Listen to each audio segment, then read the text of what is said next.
Welcome to the Nonprofit Exchange Podcast.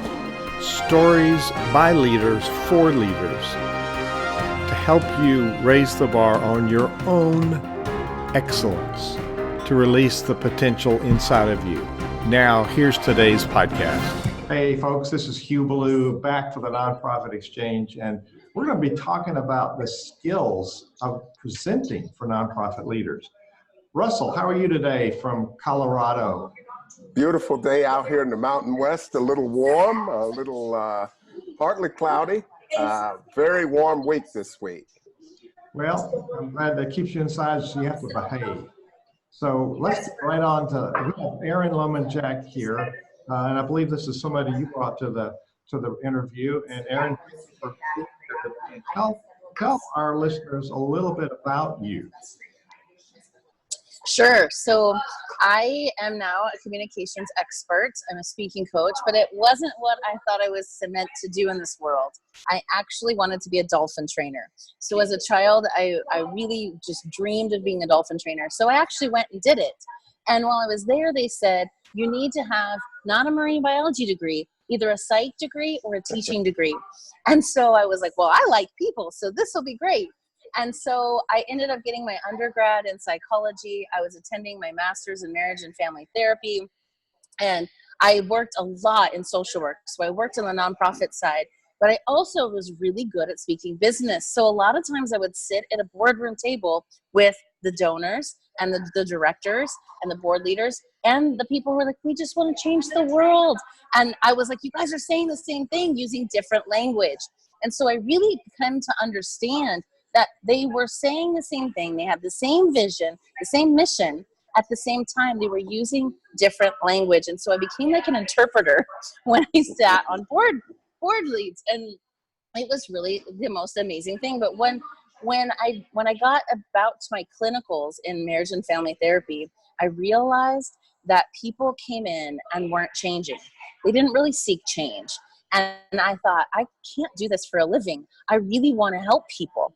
And so I actually left my master's program, about 10 credits shy of my master's, and became a coach because I knew if I had the word coach, people were seeking change.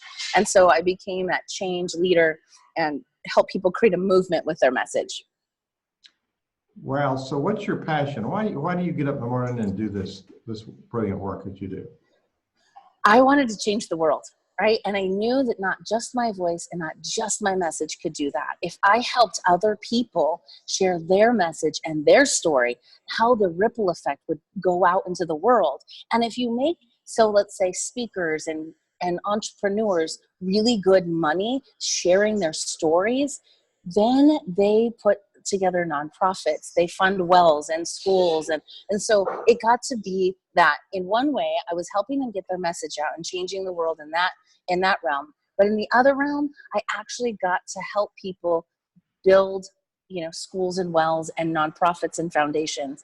And that really lights me up as well. So it kind of is the balance of both about changing the world. And I get to do that in two different platforms and be able to make a big ripple effect in the planet. So every leader I meet, well, not every, but I would say the vast majority of leaders that I meet really could use an upgrade in their presentation skills. Why did you hone in on the nonprofit world?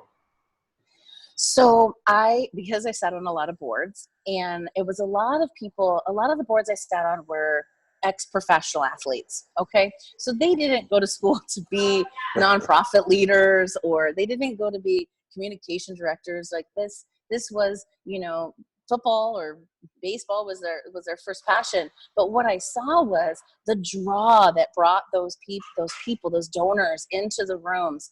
And I saw that, these men who have been on camera for so long being interviewed really didn't have the capacity to hold the space, to share the stories, to really enwrap people, to actually open their pocketbooks. And so I thought, man, I really know the nonprofit world really well. And I really wanted to help them learn how to communicate it so that the people in the room were like, man, what else do I got? How much more can I give? And can I even donate my time?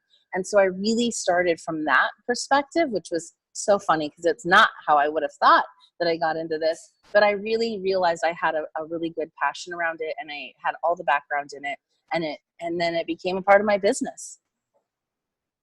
And, you know, you're talking about transformational communications, and Hugh builds transformational leaders. And storytelling, being able to tell our story, it gives people a way to relate to us. And why is it's so difficult for people to tap into that? What do you see as the barrier that keeps people from really being able to tap into that in a meaningful way? I think none of us like to self-promote.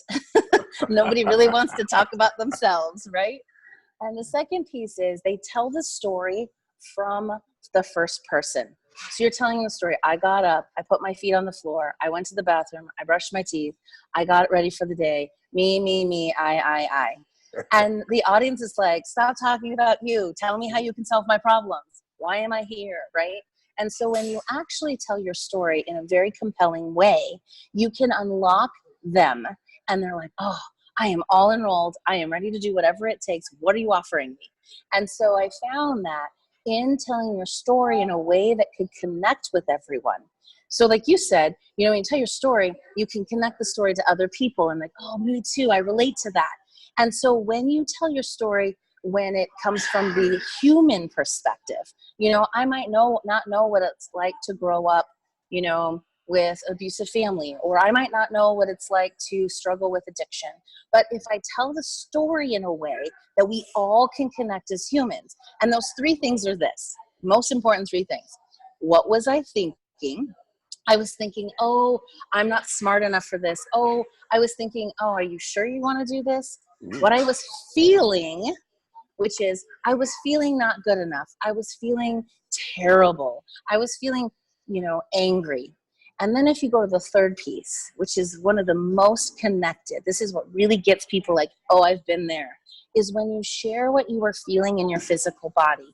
We all as humans have a physical body, and we have reactions the same way. So if I say, I was so angry, my fist balled up, my chest got tight, and that vein on the top of my head was popping, you're like, ooh, I've been there, right? All of a sudden, you're in your brain going, oh, that's my story. I've been there. I was there yesterday with my kids, or whatever that is. But you can connect with the person that's telling their story. We don't connect with I got up and brushed my teeth and went out to the world and did that. That's like, get to the point, right? So it's when you can tell the story that can connect everyone in the audience to their own story is when you unlock them. You're eliciting your own oxytocin when you tell the story, but when they hear your story and they connect to it, they release their own oxytocin, and now you're bonded. So you really can get anyone to do almost anything when you have that bond built with that trust. Well, you know, and a lot of people that work with nonprofits, they have an area of interest and an area of focus. And when you're talking in terms of the problem, a lot of people sort of get that. But then there's this notion that we have to provide hope and explain what our solution is. How do you help people transition into that space where their audience actually starts to come in and begins to feel like, yes, I am a hero, I am a heroine in bringing this change about, and I want to plug in? Yeah, I think so. You finish the story piece out, right?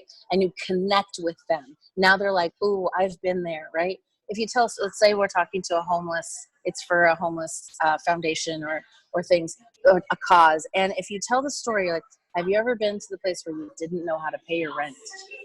You worried that you didn't have a place to go, right? People will get into their own place of like, oh yeah.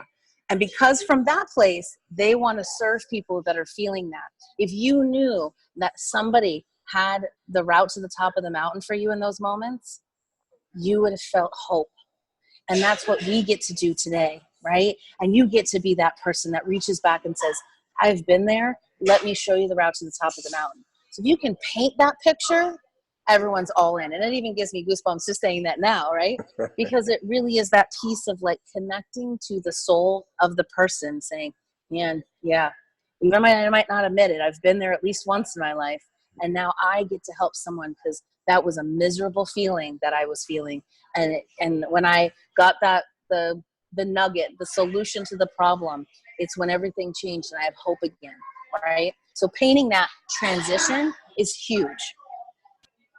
Well, and I've spoken about transformational leaders, transformational speakers, the whole business that is being done on a social level by nonprofits, socially responsible enterprises. It's all about transforming people, bringing them to a place where they want to get to. And in terms of a speaker, what are some of the characteristics of a transformational speaker? What are some of the things that show up with these folks?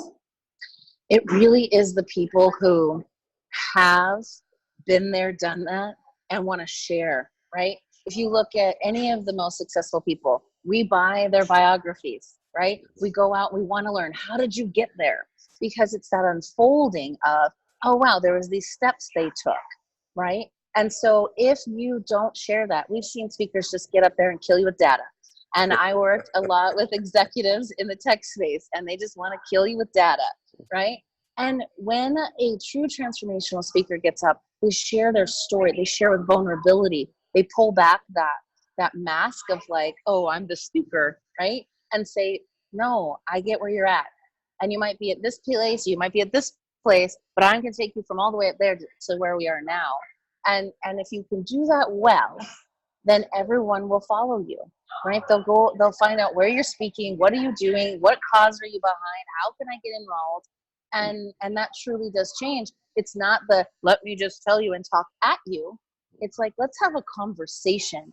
And when you do that in the storytelling, you're having a conversation without actually having talk back, right? You're not asking them questions. Most of the time, you might be just doing a monologue up there. But when you do in a way that actually feels transcendent, that you're literally communicating with your audience, that's when change really happens. And that's where that enrollment, I'm in, where are we going? Let me plant my flag, let's go. It happens. Okay. I think that there's been a little bit more of a shift toward data, and there are a lot of resources out there that talk about putting good quantitative data together and why that's important to nonprofits. And you've done a lot of work with different boards. Is it possible that we've got too much of a shift in that direction? And how do you work with leaders to strike that appropriate balance so that they catch the quality and the quantitative data?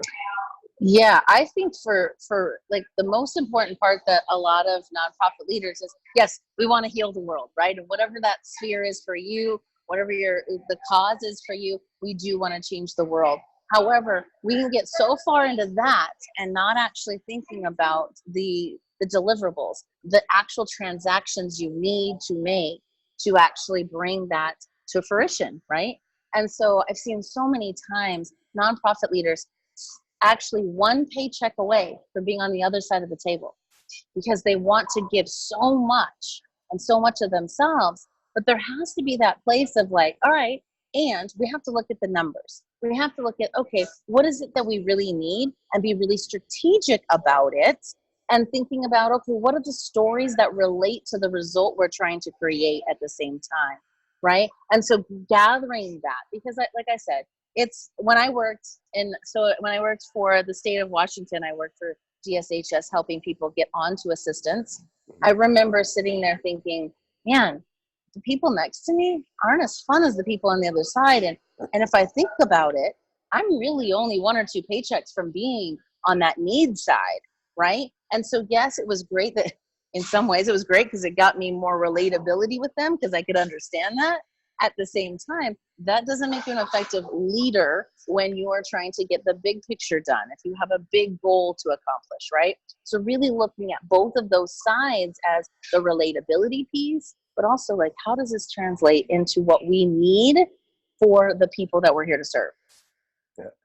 Now with leaders, I mean, with leaders, it's about bringing other people along with us. And one of the most important ingredients for that is influence. And tell us a little bit about how being effective as a speaker really enhances that influence. Yeah. So the thing is that people don't realize is when you think about having to present something, or maybe you have a speech you have to create, you sit there and like, oh, I have to write this speech. And you're so fixated on the words and you're not really thinking about it, what's in it for the audience. And so I said there's 4 parts of compelling communication. The first one is your nonverbal communication. So this is your facial expressions. This is raising your eyebrows in curiosity and interest. Because if I raise my eyebrows, you see, oh, she's interested in me, right? She's excited about this.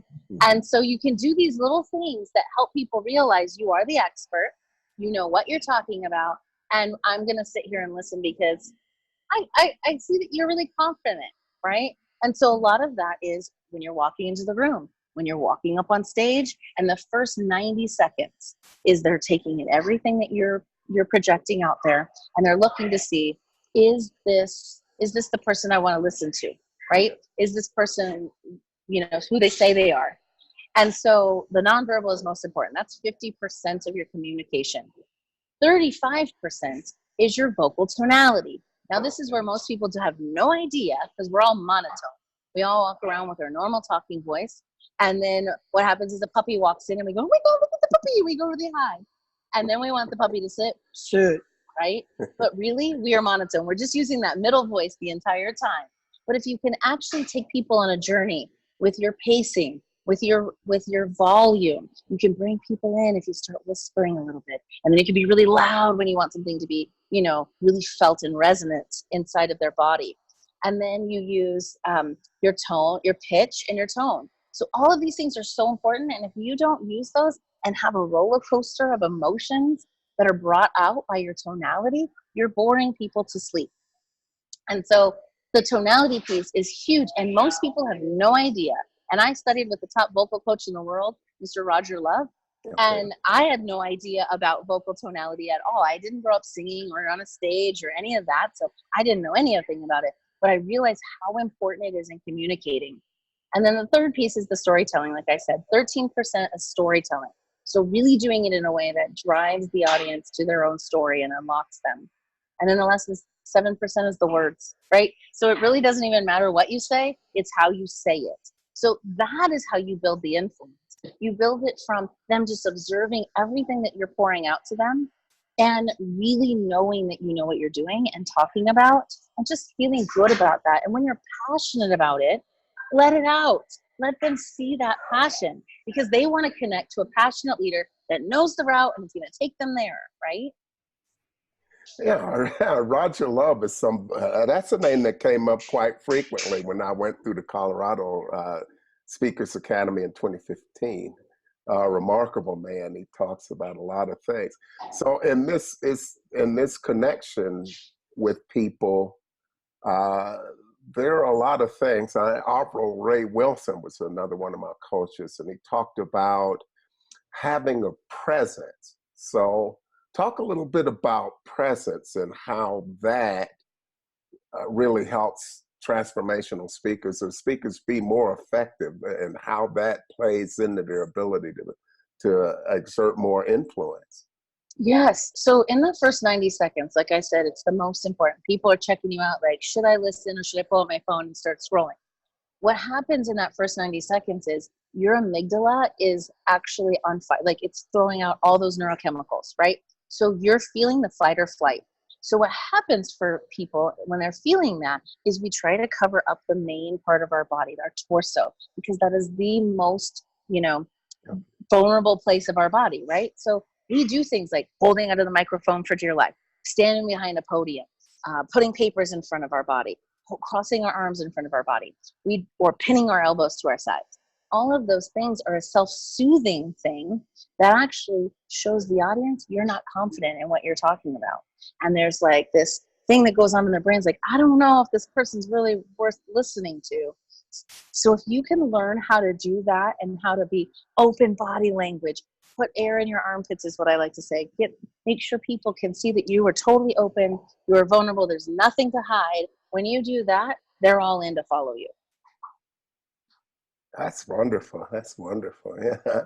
So nonprofit leaders, when you think about the multiple types of audiences that you've trained over the years, what are some of the things you see that are most common to nonprofit leaders? And are there certain spots where nonprofit leaders may need more help than other speakers, or are they pretty much like any and everyone else? I think a lot of times the leaders are so about the mission and knowing they have to hit the numbers that sometimes that translates as, oh, let me just focus on the numbers and not really share the stories and get deep in there, right? Because they think, okay, let me share this person's story. But you know what would even be more powerful? Why am I involved in this? If I have faced homelessness, of course I'm going to want to be behind the cause, right? And if you don't share, when I was let's see, when I was being a dolphin trainer, I actually was eating a half a cup of ramen for breakfast and a half a cup of ramen for lunch, and then worked at a restaurant at night to make sure I could pay my bills to be a dolphin trainer, because dolphin training only paid $8 an hour in the Florida Keys, and that wasn't going to do anything for me. But if I can share that, right? And it gets to like the ribs, it's the meat on my ribs saying, this is why I'm in this, and this is why it's so important to me. And all of these stories are so important to me of all of the participants. That is going to translate so much better than, yes, I am the leader in front, and just look at me, look at my leadership skills and all of that. If you actually peel that apart and show why you're so related to that cause and what that pain was for you. Because most people don't just go, oh, I don't like cats, but I'm going to start a cat foundation, right? So it really is, if you can open that up and share that with the audience, you're going to get so much further. You can share that with your board members. That's going to help you. You can share that with, everyone that's involved, your volunteers. That's what a true transcendent leader does. It is. It's building people, bringing people together. There's a lot to that. So with nonprofit leaders, or with any speakers for that matter, knowing the audience is really important. And what are some of the best ways that you found for you to actually get the audience engaged? And how important is it to really have that audience participation? I think it's the most important piece. And what you really, that thing about sharing yourself, sharing your story and all of that is so critical. But it's also the piece of like, all right, if we're all in this together and we're on a team, we're all conquering this same problem together, right? And if a lot of people will, like when I work with executives in the executive world, they still have to enroll their team in the big vision and mission, right? And it might be their goal because it was what their boss gave to them. But if you can talk really about what the problem is for the people, what is the top of mind problem for the people laying in bed at night? How can you help them? And really looking at the audience from that perspective. What are they laying in bed at night going, man, if I only could have this, if I could only solve this problem. And if you can really get into that, then you find the stories that connect to those pieces. And that's important. So when I dissect an audience, it's really about what is their aspirations, because you got to speak to their aspirations. And what is it that they lay in bed at night saying, if I only could fix this problem, it would change everything for me. And if you can hit both of those, you're gonna kill it, because it's just gonna land with most of the people in the room. The problem is you're thinking about the problem from your perspective doesn't help you. It's about the audience. It's never about me. Even my 3-day event, it's not about me. It's about the people that get transformed, that go out and get to transform the planet. It's not about me, right? If you can do that in a way, you can get you make sure you hit that client, that target audience, your client's audience, that thing really hard. Because it used to be you spoke to their fears. It doesn't work anymore. You got to speak to their aspirations, right? And that piece of hope is not only for the person sitting in the seat, but the dollars that go to the people that it's going to help, right? So if you can speak to those aspirations and that hope, you really will transform the audience. So when you speak of that, and when you're speaking to how you successfully navigate solving these problems, and just really, first of all, letting people understand that you have a full grasp of that thing that keeps them up at night. Are there specific things that speakers can do that would make their message more compelling? It really is doing those three things. What are you thinking? What are those thoughts, right? Because we've all thought at least once in our life, man, I'm stupid, right? Or man, I wish I knew more. Or man, I'm too tall, too skinny, too fat, too little, too big, too whatever. You can speak with those words because that's the words, the thoughts in people's heads. You speak with those words, exactly the words that you know that those people are feeling, right? And thinking about. And if you speak to the feelings. Now, the cool thing is if you think about the men's audience versus the women's audience, more women are feelers and more men are thinkers. But you still have some people that are crossovers. So don't not do both. I do both interchangeably. Because if you can talk, if you said, I was just thinking, these women are going to be like, this is not for me, right?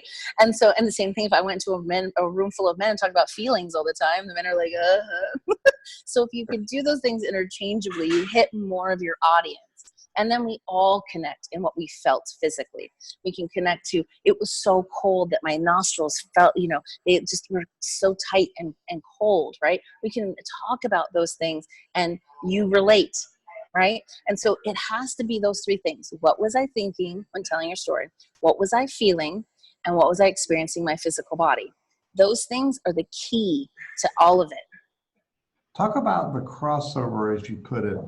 I think good leadership, good presentation skills, they're all, it doesn't matter who you are, who you're speaking with, there's best practices, so to speak, in your industry. So there's a content piece, but like you said, that's 7% of the message. You got to present it in a way that people want to hear it and can hear it.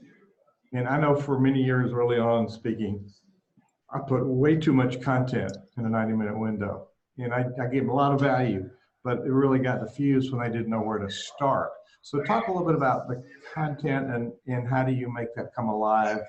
And it's where you are on stage, is how you pace yourself, how you emphasize, how you take pauses, all of that stuff. So when you're helping somebody from the get-go, it doesn't matter who they're presenting to, but I really like that we're talking to nonprofit leaders and you have a passion for those of us that want to speak to our audiences. So there's a question in there somewhere. Can you get out of it? Yes. So when I think about creating a talk, right? And I've done a lot of this with TEDx. I work a lot with TEDx speakers, and you have kind of a flow, but you need to have some of that data in there, right? So we're talking about the content piece versus the story piece versus the offer, whatever that offer is, whether that's offering, to sell something, right? If you're just a speaker or an entrepreneur, or if you're actually offering for them to join the cause by opening their pocketbook, right? So all of those things are important. In that, when you create your talk, you want to start. I always start with questions. So the reason I start with a question is I build a tribe. So immediately I say, how many of you in here, raising my hand high, have a message you want to create a movement with? And everyone starts to raise their hand. And I go, great, I knew I was in the right room. And I said, look around. And all of a sudden they look around, they see they're not alone, right? They're not alone. And I just built a tribe, and I am the leader of the tribe because I started the mission, right? And so in that, you get them all enrolled together. And maybe for the first time, they're no longer strangers. And they know that they're not alone, and they're in it together with all of the people in the room. And then I go into sharing, sorry, phone call came in. I didn't think that was happening.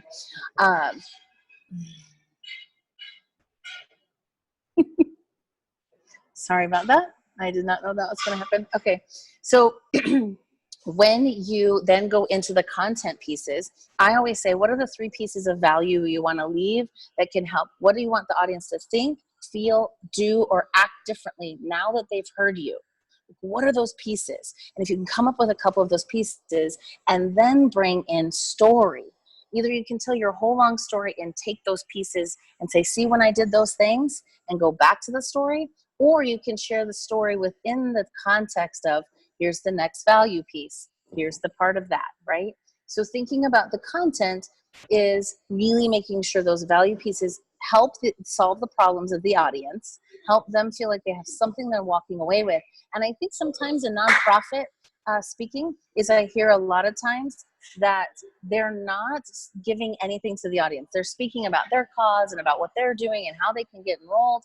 But it's never this thing of like, if I leave you with really good, juicy content or something that you can implement in your life, you're going to be more apt to give back to me and give back to the cause. And so I think in thinking about writing a talk for a nonprofit or for a charity event or any of those things, it really has to say, what can I give this audience that solves a problem for them or makes them think or see things differently so that they feel like they got some value out of it as well. And then you lead into that offer. This is why I created whatever it is you created. This is why we created this nonprofit, so that we can give back to these people and the people like me and all of that, right?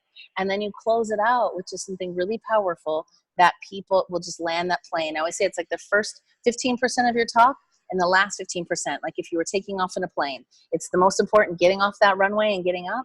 But then the cruising altitude is where you're giving all the value. You can tell your story, that kind of thing. And then you got to land it again, right? And people go, wow, that was really awesome. I had a really great flight. So that's kind of the ways that I think about setting up a talk.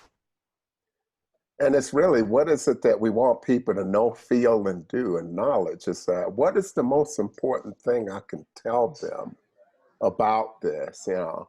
And really, when you can hit on something that is not common knowledge, that really gets people up on the edge and on their chair. So, you know, as you're looking at things, I read a lot of different information on nonprofits and just different things, and just try to share that information with people. You know, there's a lot of content out there we don't have to generate, because all of us are together are smarter than any one of us, as Hugh likes to say.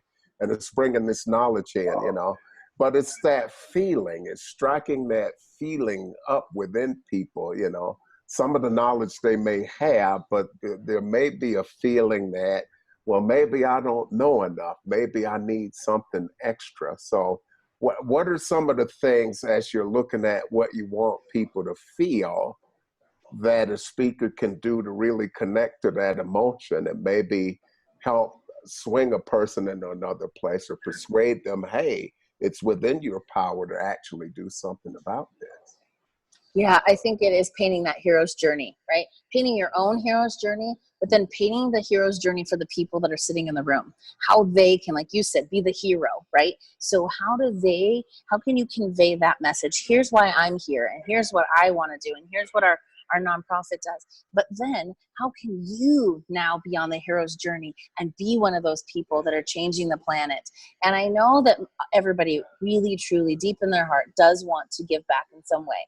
I find that there might be maybe 1% of the population that might never want to give back. But even if you go sit on a street corner with someone who's homeless, they actually will share their sandwich with someone else, right? They're not just going to hoard it. So I know that connection of everyone wants to be that person and wants to be able to feel like, hey, as I'm being uplifted, I can uplift others. And so if you enroll that's where you're really going to get the people enrolled in it and really wanting them to join the cause as well. So it's that storytelling piece. When you connect it to you connect it with them, and then you help them go on their own journey, painting out that journey for them of what that money is going to do for these people. That's the key. And that's a very interesting term, enrollment. You know, we think in terms of making a pitch, making a sale, persuading and convincing. But then you have what we call enrollment. And that's an invitation to become a part of something that's a little bit larger than them. But hey, you know, this is doable. So talk about enrollment. Is that part of the view that you help speakers come to and talk to about bringing your audience in? How do you talk to speakers about enrollment and using it effectively? No one wants to be pitched. Nobody wants your package. Nobody wants your offer. Nobody wants whatever you're selling, right? So you have to change your own perspective on that. And especially as a speaker who has content. Like, Mike, I'm not selling a whatchamacallit, right? If I was selling a whatchamacallit, sometimes that's easier. That's more of the HSN, show me, and like, you want this, and if you buy 2, you get 3, right? You don't want to come off that way, right? And so the enrollment piece is that exactly the word you use, that invitation, right? Because no one really wants to be sold to. And even as a nonprofit leader, you're selling them whatever the cause is, right? And so if you can actually do that from a place of enrolling and saying, hey, and that vision of how they can be a part of it and how they can make a difference and how their money is going to do that and how they are the hero and they're a part of this, right? That's all about them. And that's what enrollment's about.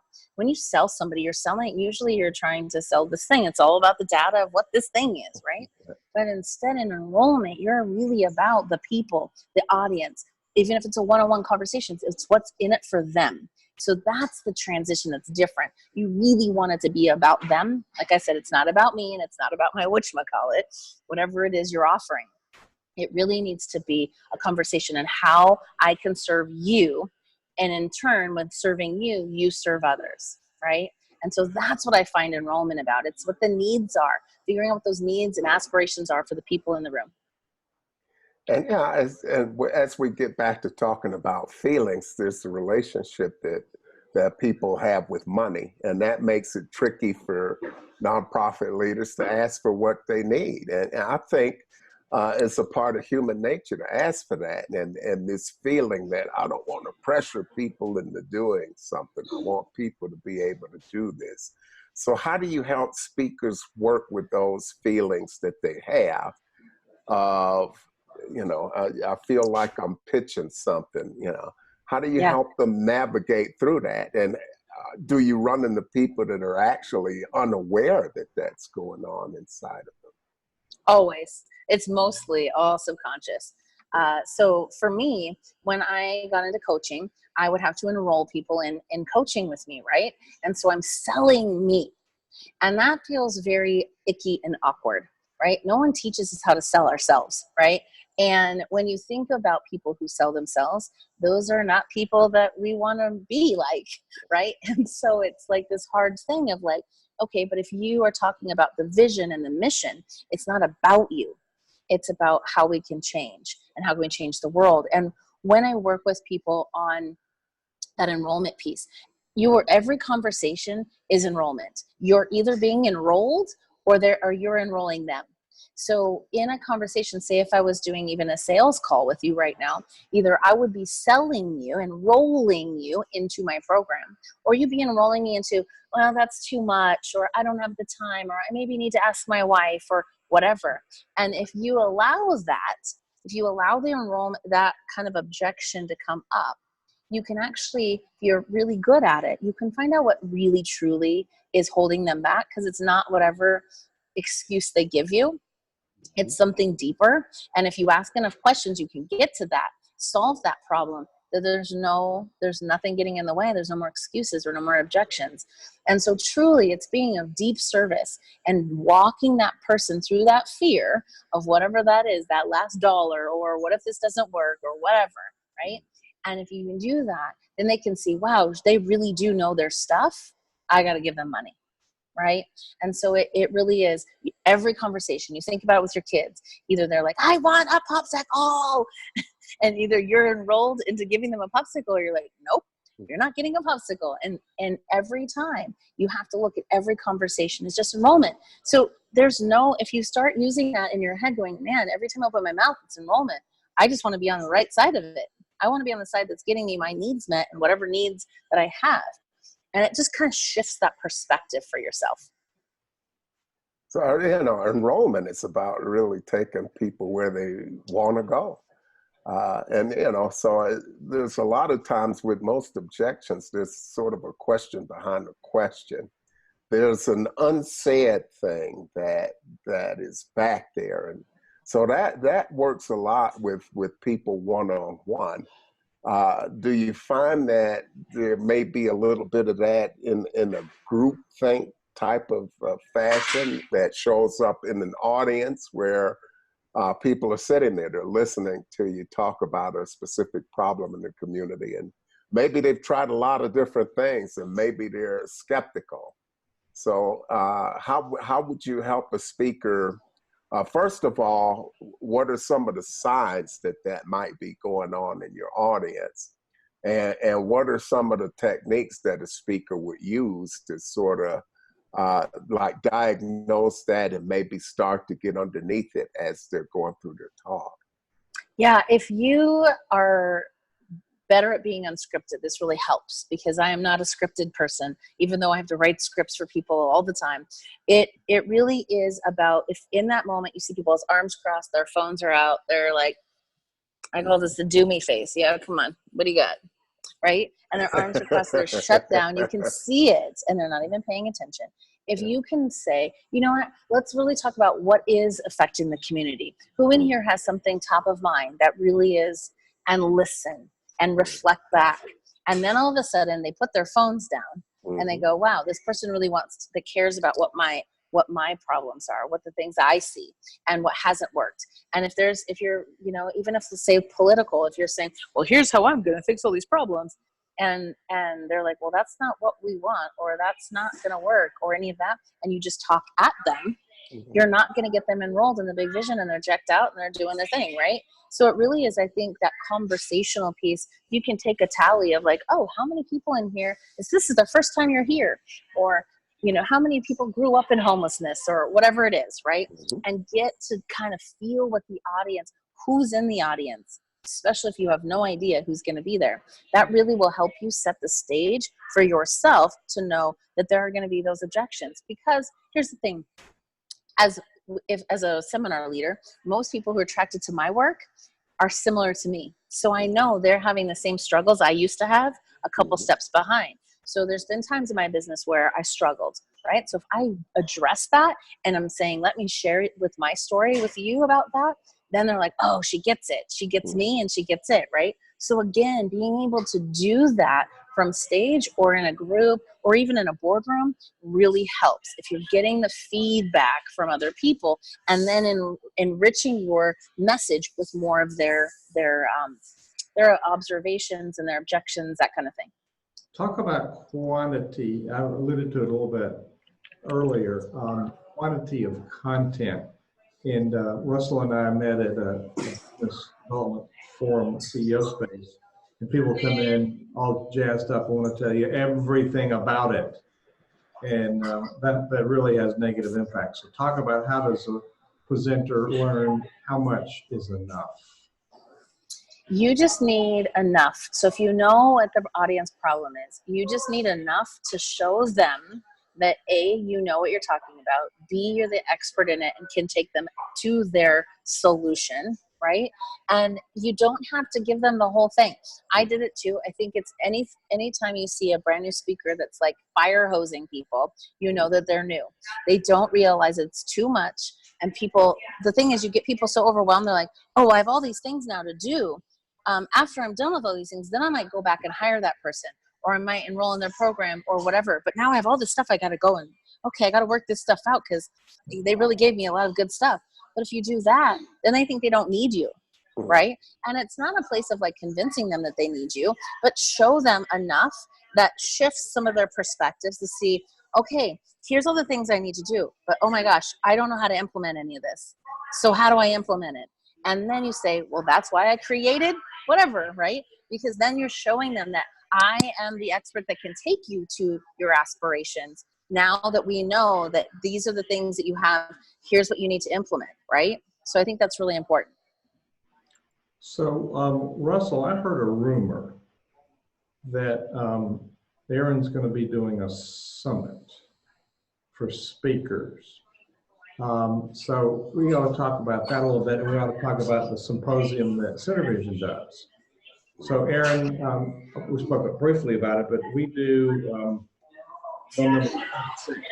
the country. We do a fully comprehensive summit that lets people know how to start, how to grow, how to build the organization that they're leading. And so it's the nuts and bolts of how do you create a strategy, how do you work on yourself as a leader, how do you build your team, in other words, your board, your volunteers, your committees, that kind of stuff. And then how do you translate what you want to do into income. So there's a presentation piece that's missing. So I'm thinking nonprofit leaders need to go to our summit and your summit. Ours is August 22nd in West Palm Beach, Florida, and it's leadershipwestpalm.org, leadershipwestpalm.org. So I'm going to put your website and your Activate Your Life book link in the podcast notes, but I also want to put how do people find out about your Leader Summit and why should they go? Yeah, so the Transformational Speaker Summit, this is the 6th year we've put it on, and we have people that are executives, we have entrepreneurs, we have startups, we have nonprofit leaders. We really have people that really want to change the world by whatever they're passionate about. And so in the Transformational Speaker Summit, we have speakers from all over, some of the best names out there, which is amazing. And then you get me. So you get to learn all these things that we were talking about today and learn how to actually implement them. And you learn how to actually come up with other streams of income. Now, here's something that most nonprofits don't think about because they think mostly from the donation place. And in this, I help you come up with newer ideas of ways that you can bring in funds that might not be through that specific journey as much anymore. Like there's other ways that we can do this. And so in this 3-day seminar, we teach different ways that you can do that and get more people enrolled in the vision and implementing the vision and actually being able to communicate it to get more of those funds coming in. And maybe where are some other streams of income that can come in and really support this foundation, this nonprofit at the same time. So we go kind of through all of that. And so that's going to be September 19th to the 21st in Palm Springs, California. It is the Transformational Speakers Summit.com. You can find all the information there. And it really, truly is a place of 300 visionaries in changing the world, coming together, and thought leaders that really are doing something that is miraculous. So you should all be there because you're going to learn how to implement all these things we're talking about. 300? Yes. Whoa. So give us that URL slowly. Yes. It's www.transformationalspeakers with an S summit.com. 2 S's. Yes. Summit.com. Okay. Transformational Speakers Summit.com. Yes. And is this your event? Yes, it is. I've been putting it on for 6 years now. Wow. Yeah, and she's working with our good friend Lori Towers, who appeared on the program before. This is how I met this remarkable young lady. She's got courses out here that people can use too. So, and there's something special. I mean, there's special access for people that attend to one of her courses. Yeah. So I make it as much value as I can give. If you buy the course, the Transformational Speakers Academy, you get a free ticket to attend. And if you attend, you got to buy a ticket, you get actually the access to the course. So you can go back and make sure that you didn't miss anything and you're doing the notes. And if there's anything more you wanted to add to it, it really helps do both of those pieces. So both of those purchases get you each one of those because I just want to help people really make a difference with their message. So Erin, speak about transformation. What does that mean to you, and why should people want to think about transformation? So there's information and then there's transformation, and information is pretty dead now, even in the tech space, right? And so people we've been inundated with being able to get to information at any time. Google it, YouTube it. Like we have access to all information. But what's different about transformational speaking and transformational leaders is really changing the perspective, shifting something in the person on the other side of the room, or the other side of the phone call, the other side of from the stage, right? And so it really truly is this place of, let me speak to your pain, let me show you your aspirations, and let me help you walk to that. That's truly transformative. And when you watch like a TEDx, you can see that they give you a new perspective or a new idea, that you're like, oh, I've never thought about it from that way.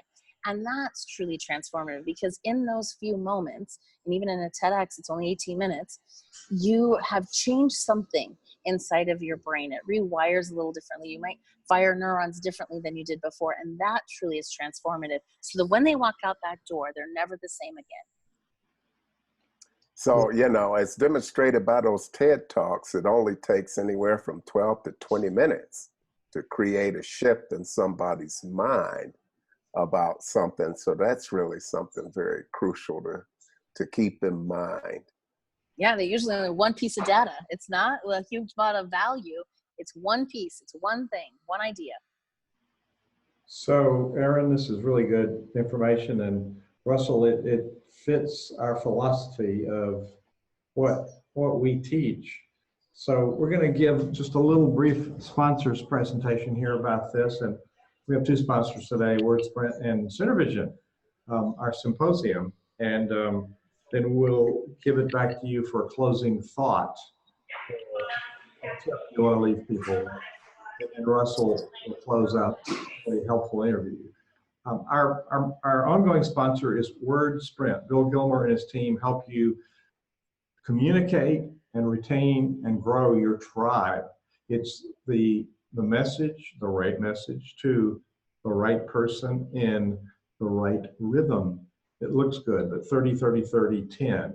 You don't want to make it so fancy people think you're wasting your money, their money that they give you. So we maintain donors because we tell them about the impact of our work. WordSprint, you should contact Bill and his team and get a quote. It's really magnificent. Over time, you see your donor base increase, you see your income increase just from that one track. And like Erin said, there's other tracks. And we at CenterVision teach there's eight different streams of revenue. Donations are one, but it's a very good foundational giving to support that part of your budget.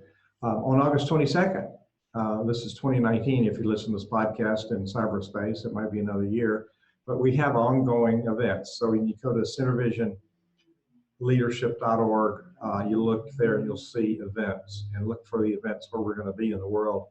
And in August the 22nd, we'll be in West Palm Beach, Florida at Kaiser University. Russell and I will be with some other colleagues, and we'll be presenting lots of things that you wish you had known earlier about building your team, empowering your board, engaging your volunteers, and attracting revenue. And of course, you need to be a good presenter to pull all that together. So if you go to leadershipwestpalm.org, this is in West Palm Beach, Florida, but it's leadershipwestpalm.org. There'll be a landing page there all about it. And if you don't live in Florida and don't want to go there, you can sign up for the live stream. There's no interactive piece, but you can get the content. So we'd like to see you in that space. It's really world-class content, and it's a little smaller than Erin's event, so you'll get to network with some other nonprofit leaders, clergy, other people that lead community cause charities. leadershipwestpalm.org. So Erin, we had some noise, so I muted you there a minute. Erin is traveling with a family situation, and she's agreed to come in, and she's at a coffee shop, which is a good deal because you never run out of things to drink. So Erin, what do you want to leave people with, a thought or a challenge or a tip? My challenge would be really, truly, if you want to enroll more people, to really change the world, you have to be willing to share your vulnerability and share your passion for what you're standing for. And I think that a lot of times we don't want to go there. We're nervous about being judged or criticized or ridiculed. But true transformation comes from opening that part up of you and saying, I see you, I validate you, and I get it because I've been there, done that, and together we can do more. And so I think that goes with when you're just leading, when you're speaking, when you're even with my kids, right? It's all important to do that and really see one another, because we know that a lot of the people that are being marginalized haven't been seen and validated. And so if we can start a ripple effect of validating, I see you, I validate you, and I honor you, everywhere we go, we really truly can change every inch of the planet with where we show up and we walk every day.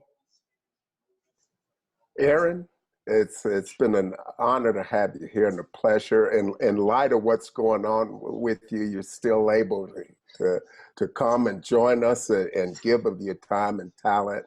And I'm very grateful for that. Remember that Transformational Speakers Summit is September 19th to 21st in Palm Springs, California. Be there or be square. Join Hugh and I next month at Kaiser University. It's all about stuffing our toolkit and bringing all of our talents to the table so that we can continue to make a difference in this world. This podcast and other information and resources can be found at centervisionleadership.org. Click on the big blue button in the corner and join. We frequently review books and other materials that are put out by our guests, and Activate Your Life is the book that Erin Loman Jeck has written. And that book, we'll be talking about that down the road in future podcasts. We are here every Tuesday at 2 p.m. Eastern, where we bring you leaders from different industries in the nonprofit world to get you the tools and the information you need to continue to go out there and serve at a high level. I'm grateful for you all. Look for us here next week. You can also find us on iTunes and Stitcher so that you won't miss a single episode in the event that you can't be here at our regularly scheduled time. So until next week, keep serving at that high level. We look very forward to seeing you again next week on the Nonprofit Exchange.